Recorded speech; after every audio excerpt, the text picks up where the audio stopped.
NEET exam में धांधली को लेकर देश भर में छात्रों का प्रदर्शन लगातार जारी है।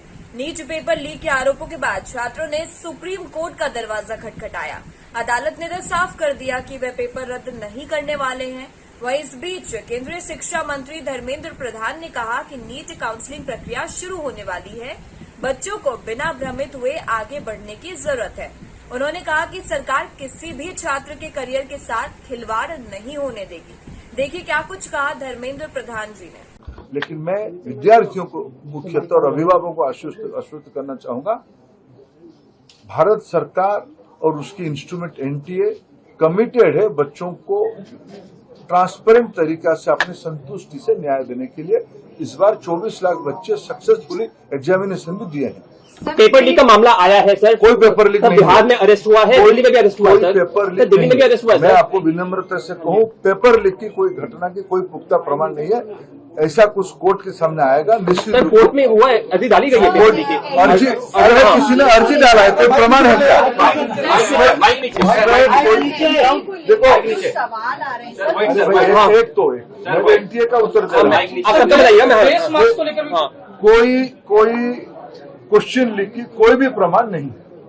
कुछ जो 1550 बच्चों के लिए जो एक मॉडल अपनाया गया था, वो भी कोर्ट रेकमेंडेड एक मॉडल था, लेकिन उसमें से कुछ अनामोली आई है। उसके ऊपर भी एक एकेडमिक कमेटी बैठ गई है, उन्होंने रिकमेंडेशन दिया। वो सारा दलील अभी जब हम चर्चा कर रहे हैं कोर्ट के सामने, कोर्ट की फैसला को आने दीजिए। कोर्ट ने कह दिया है कि उनका रीटेस्ट होगा, जो 1500 केसेस हैं इनका रीटेस्ट होगा। जो कोर्ट कहेगा उसको हम इम्प्लीमेंट करेंगे। जजर में से जो 2 सेट ऑफ क्वेश्चन आए थे उसकी क्या करेंगे? उसको गंभीरता से देखिए, 2 सेट रहता है। देखो आप पूरा जानकारी लेके आओ। आप बताइए सर, आप बताइए। उतरते दे रहा हूँ। 2 set question, 2 set question 4000 centre में रहते हैं, जजर में नहीं। उसी दिन सुबह कहा जाता है कौन सी सेट ऑफ क्वेश्चन को खोला जाएगा। 6 सेंटर में गलती से जो खुलना चाहिए वो दूसरा खुल गया। उसको फिर अनामोली को ठीक करते हुए आधा घंटा 40 मिनट लॉस हुई, उसमें वो हल्ला हुई है। ऐसा कोई 2 सेट क्वेश्चन अचानक आ गया, ऐसा नहीं है। ये सालों से प्रैक्टिस चली आई है, ये स्पष्टता के साथ। ओडिशा में पहली बार बीजेपी की सरकार बनी। तो आज अभी तो